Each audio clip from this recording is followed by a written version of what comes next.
Hello students, welcome to my channel geography with Usha ma'am. जो आज का अपना टॉपिक है वो भ्रंश के ऊपर है, यानी टाइप्स ऑफ फ्लूइड्स के ऊपर।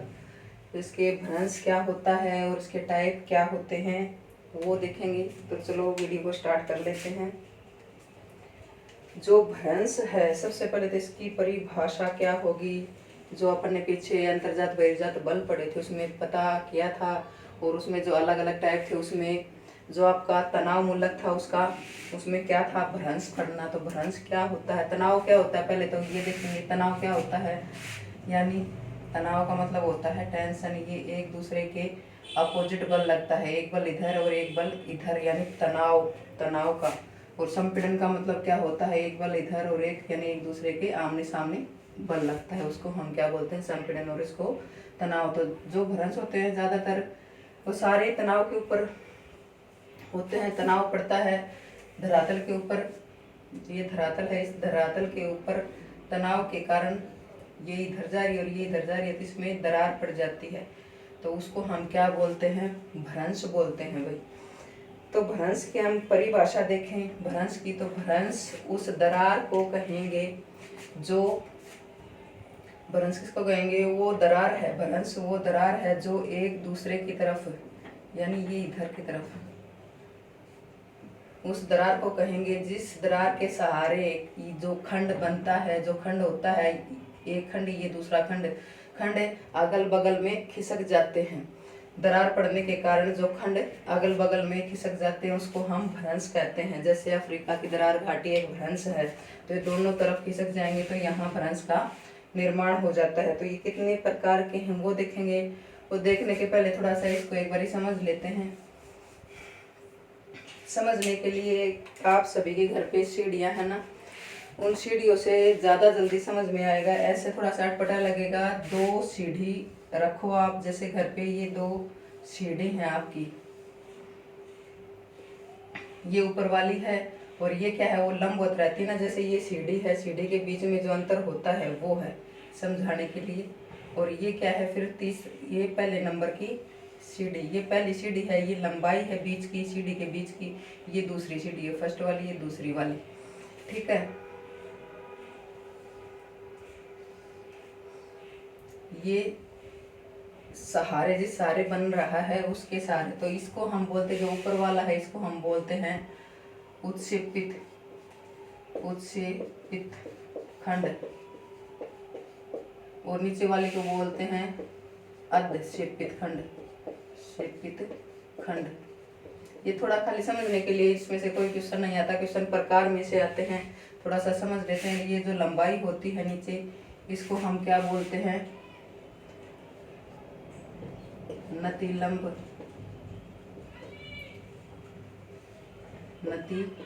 भ्रंश बोलते हैं। और जो ये किनारे हैं, ये मानो कि आपके घर पे जो दो सीढ़ियां हैं उसकी किनारे होते हैं, इनको क्या बोलते हैं, कगार बोलते हैं। और जहां से ये तल ऊपर उठता है उसको क्या बोलते हैं हम, यहाँ पे अलग अलग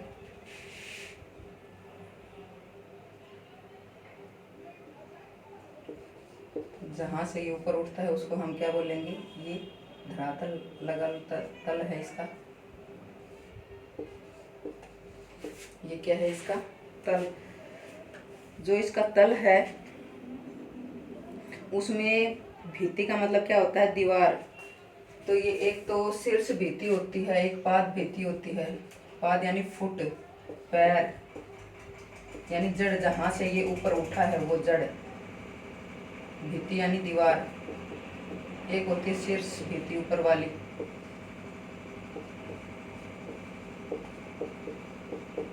और यहाँ पे भाई कोण बनता है, 50 डिग्री का बन गया, कोई भी कोण कितना बनता है वो, ये खाली समझने के पर्पज से है, थोड़ा सा आपकी समझ में आ जाए।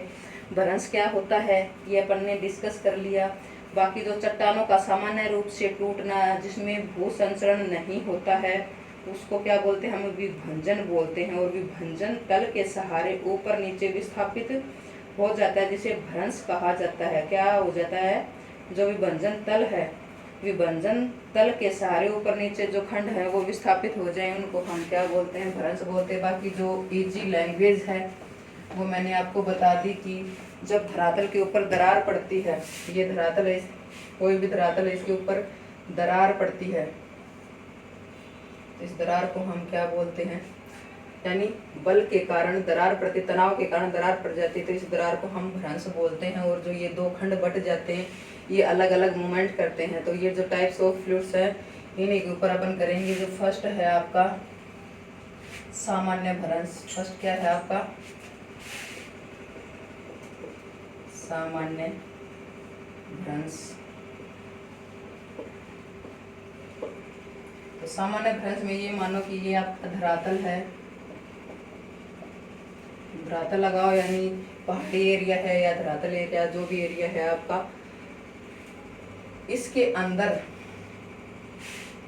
जब तनाव लगता है तो तनाव अपोजिट लगता है, यानी ये इधर खींचा जाता है और ये इधर खींचा जाता है। तो इसमें जो सामान्य भ्रंश होता है वो एक दूसरे के विपरीत, इसकी परिभाषा यही है, सामान्य भ्रंश में एक दूसरे के विपरीत खिसकते हैं खंड, एक दूसरे के विपरीत खिसकते हैं खंड। ये इधर जाएगा तो ये इधर जाएगा, यानी विपरीत। तो ये विपरीत दिशा में जाएंगे तो इसकी जो बनावट है वो कैसी होएगी, इस टाइप से। इस टाइप से देखो, ये ऊपर की तरफ खिसक गया और ये नीचे की तरफ खिसक गया। आपको एरो का ध्यान रखना है कि सामान्य भ्रंश में क्या होता है, जब दरार तनाव मूलक बल के कारण दरार पड़ती है और दरार पड़ने के बाद ये एक दूसरे के विपरीत खिसकते हैं, तो उसको हम क्या बोलते हैं, सामान्य भ्रंश। दूसरा है व्युत्क्रम भ्रंश। व्युत्क्रम का नाम आते ही जो सामान्य है इसका उल्टा हो जाएगा।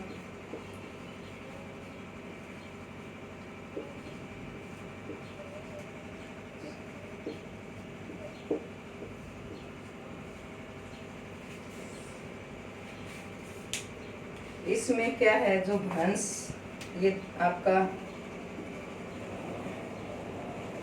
इसमें ये दरार पड़ जाती है तो ये क्या है, एक दूसरे के आमने सामने खिसकते हैं। तो एक दूसरे के आमने सामने खिसकेंगे तो ऐसी ही आकृति बनेगी, ऐसी आकृति बनेगी, ये इधर और ये इधर।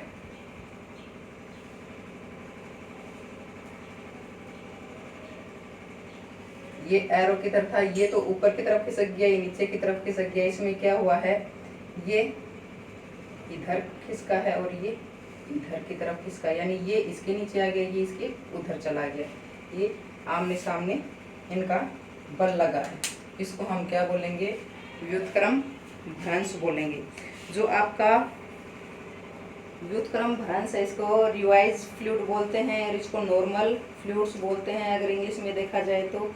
इसके बाद में है आपका अधिविष्ट, नाम से ही जाना जाता है। अधिविष्ट का मतलब क्या होता है, नंबर 3,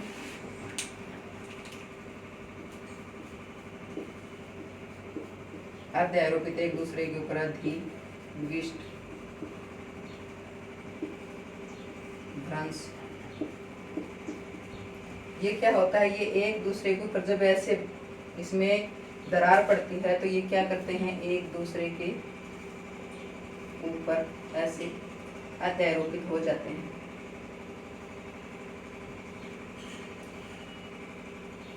ऐसे एक दूसरे के ऊपर अत्यारोपित हो जाते हैं, तो इनको हम क्या बोलते हैं, अधिविष्ट भ्रंश। क्या बोलते हैं इनको, अधिविष्ट भ्रंश। चौथा है इसका नतिलंबी भ्रंश।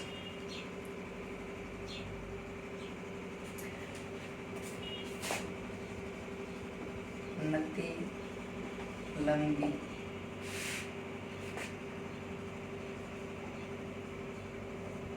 नतिलंब बोल देते हैं, नतिलंबी बोल देते हैं इसको, नतिलंबी भी, नतिलंब भ्रंश। इसमें क्या होता है भाई, जो ये मान लो कि ये आपका क्या है, ये आपका धरातल है और इस धरातल पे ये बीच में क्या गिर गई, ये इधर खींचा और ये इधर खींचा तो दरार खिंच गई। तो दरार खिंचने के बाद में ये अगल बगल में ऐसे अगल बगल में खिसक जाते हैं, ऐसे अगल बगल में, ये इधर खिसक जाएगा, ये इधर खिसक जाएगा, तो वो सेम आकृति बन जाती है। यानी ये दो पार्ट हैं, यहाँ पे ये दरार है, तो ये इधर खिसकेगा और ये इधर खिसेगा। इसको क्या बोलेंगे हम? नतिलंबी भ्रंश। एक होता है आपका, इसको पार्श्वी भ्रंश भी बोल देते हैं। पार्श्व से खिसकता है ये इधर और ये इधर। तो इसके बाद में है सोपानी भ्रंश, ये आपका नंबर 4। एक है नंबर 5 सोपानी भ्रंश।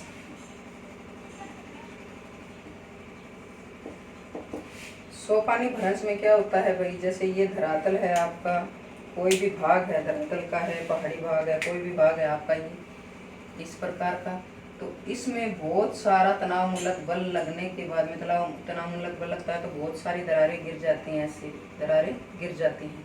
तो ये नीचे की तरफ सारी की सारी दरारें पड़ने के बाद ये नीचे की तरफ आता है, तो इसकी आकृति कैसे बन जाती है? सीढ़ी नुमा बन जाती है इसकी आकृति। जैसे ये इधर, ये फिर इधर, ये फिर इधर, ये इधर, ऐसे यानी सीढ़ी नुमा आकृति बन जाती है इसकी। इसको हम क्या बोलते हैं? ये नीचे की तरफ मूवमेंट होता है और एक आकृति बना लेता है सीढ़ी नुमा। इसको हम क्या बोलेंगे? सोपानी भ्रंश बोलेंगे इसको। इसमें दरारें, कई दरारें पड़ जाती है, बहुत सारे किलोमीटर एरिया के अंदर दरारें पड़ जाती हैं अलग अलग, और वो फिर किस हिसाब से खिसकता रहता है। ये जो भूखंड है ये नीचे की तरफ खिसकते रहते हैं और कैसी आकृति बन जाती है? एक सीढ़ी नुमा आकृति बन जाती है, जिसको क्या बोलते हैं? भ्रंश। अब इससे जो निर्मित भ्रंश से निर्मित शिलाकृतियां हैं, भ्रंश से निर्मित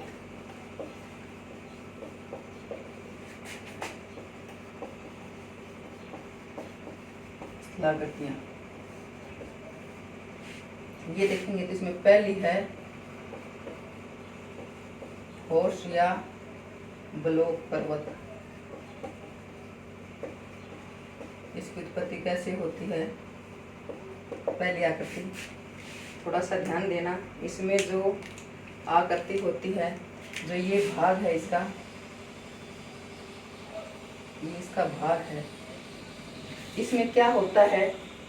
इसमें दो दरारें पड़ जाती हैं। दो दरारें पड़ने के बाद में ये दो दरारें अलग से डाल लेते हैं हम, तनाव मूलक बल से दो दरारें पड़ जाती हैं। और दो दरारें पड़ने के बाद या तो ये भाग तो स्थिर रहते हैं, ये भाग क्या रहते हैं? ये देखो, ये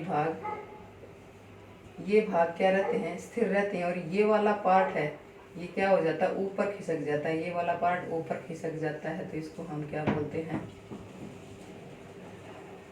ये वाला पार्ट ऊपर खिसक जाता है, तो इसको हम क्या बोलते हैं? ब्लॉक पर्वत बोलते हैं। जो ब्लॉक पर्वत होता है, ऊपर ये भाग पठार जैसा रहता है, यानी जो पहाड़ियाँ होती हैं वो इस आकार की होती है ना, ये समतल होता है ऊपर से। कैसे होते हैं वो? होस्ट और ये ब्लॉक पर्वत समतल होते हैं ऊपर से। एक तो ये होता है, या फिर क्या होता है, ऐसे ही फिर दो दरारें पड़ जाती हैं आपस में, तो ये भाग एज इट इज रहता है और ये भाग क्या हो जाता है? नीचे खिसक जाता है। ये भाग नीचे खिसक जाता है, तो भी किसका निर्माण होता है? आपका ब्लॉक पर्वत का निर्माण होता है। दूसरी जो आकृति है उसको बोलते हैं हम रिफ्ट वैली। रिफ्ट वैली बोलते हैं, जो आपकी सबसे लंबी रिफ्ट वैली है, जो अफ्रीका की रिफ्ट वैली है। ये कैसे बनती है रिफ्ट वैली? तो रिफ्ट वैली भी थोड़ा सा इसमें ध्यान देना है आपको। जैसे दो, इसमें भी दो दरारें पड़ती हैं, इसमें ये दो दरारें गिर गई, और दो दरारें गिरने के बाद में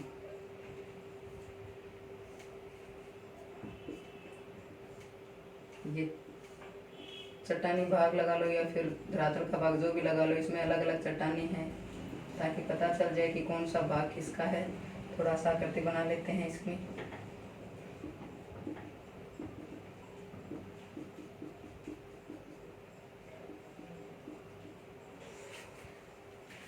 जो आपकी रिफ्ट वैली है उसमें जो बीच वाला भाग है, ये तो अगल बगल के जो भाग हैं ये खड़े रहते हैं, अगल बगल के भाग हैं, और जो ये वाला बीच वाला पार्ट है, जब ये दरारें ही गिर गई तो ये नीचे वाला पार्ट क्या हो जाता है, नीचे विस्थापित हो जाता है, यानी नीचे चला जाता है। ये वाला पार्ट यहाँ से नीचे धंस जाता है, तो नीचे धंस जाता है तो ये क्या बन जाती है आपकी, ये देखो ऊपर वाला पार्ट यहाँ आ गया और ये क्रॉस वाला पार्ट यहाँ आ गया और ये नीचे वाला पार्ट यहाँ आ गया, यानी ये ऊपर से नीचे धंस गई। तो इसको हम क्या बोलेंगे, रिफ्ट वैली बोलेंगे। इसको क्या बोलेंगे भाई, रिफ्ट वैली। एग्जाम्पल के लिए जो दक्षिण अफ्रीका की रिफ्ट वैली,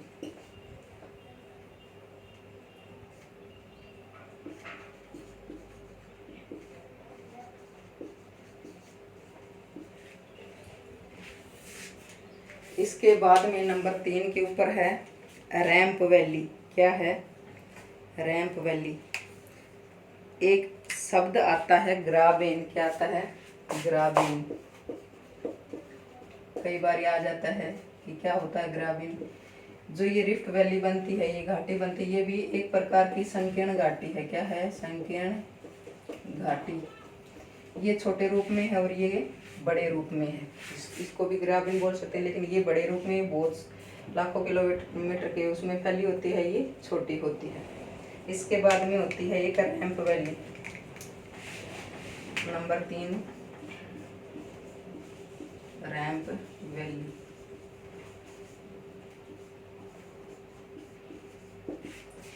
इसका निर्माण कैसे होता है भाई, इसमें भी जब दो आपस में दो दरारें पड़ जाती हैं, बीच में दो दरारें डाल देते हैं, इसकी भी ये इससे विपरीत होती है।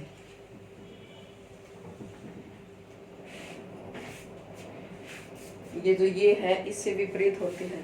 तो इसमें तो क्या था, ये भाग नीचे आया था, जब आपस में तनाव मूलक बल के कारण क्या होता है, ये इधर खिंचाव होता है, इसका इधर खिंचाव होता है, ये दरारें पड़ जाती है आपस में, इसका इधर और इसका इधर खिंचाव होता है। आपस में दरारें पड़ने के बाद जो ये तो अगल बगल वाले तो सेम खड़े थे, नीचे वाला इस वाला पोर्शन क्या हो गया, नीचे धंस गया। इसमें क्या होगा, अगल बगल वाला भाग है ये तो खड़ा रहेगा, ये तो एज इट इज रहेगा। ये अगल बगल वाले भाग हैं ये ऊपर उठ जाएंगे। क्या है, ऊपर उठ जाएंगे, ये अगल बगल वाले भाग ऊपर उठ जाएंगे। तो किसका निर्माण हो जाएगा, रिफ्ट वैली का। जैसे यहाँ पे ये वाला पार्ट था, तो ये वाला पार्ट उठ के कहाँ आ गया, ऊपर वाले में। और ऐसे ही जो ये पार्ट था, सेम पार्ट होता है ना, अलग अलग चट्टाने, सेम प्रकार की चट्टाने है, सेम प्रकार धरातल है या पहाड़ी एरिया है, जो भी है ये, तो ये सारा उठ के यहाँ पे आ गया, ये उठ के यहाँ पे, ये एज इट इज रह गया। तो इसको हम क्या बोलेंगे, रैंप वैली। तो ये आपका भ्रंश था और इसके प्रकार थे और कुछ इससे निर्मित शिलाकृतियाँ थी। अक्सर इसके ऊपर जीके के क्वेश्चन भी आ जाते हैं कि नतिलंबी भ्रंश कौन सा होता है, नतिलंबी भ्रंश कौन सा होता है, या फिर होस्ट पर्वत क्या होता है, या कैसे होस्ट पर्वत का निर्माण होता है, रिफ्ट वैली का निर्माण कैसे होता है। इसमें आ जाता है कि जो बगल वाले हैं ये ऊपर उठते हैं या बीच वाला नीचे धंसता है, इस प्रकार से क्वेश्चन पूछ लिए जाते हैं। ग्राबेन क्या होता है पूछ लिया जाता है। सोपानी भ्रंश किस टाइप से बनता है, सीढ़ीनुमा बनता है। इसमें बहुत सारी दरारें पड़ जाती है तनाव मूलक बल के कारण, तनाव के कारण सारे के सारे। तो सामान्य भ्रंश आपका व्युत्क्रम भ्रंश और अधिविष्ट भ्रम, यानी एक दूसरे के ऊपर अध्यारोपित हो जाते हैं। ये इधर खिसकने लगता है और ये इधर खिसकने लगता है, दोनों एक दूसरे के ऊपर अध्यारोपित होते हैं। तो ये आपका भ्रंश था। तो यहाँ पे आपका ये चैप्टर खत्म होता है। कल देखेंगे आगे वाला चैप्टर। धन्यवाद।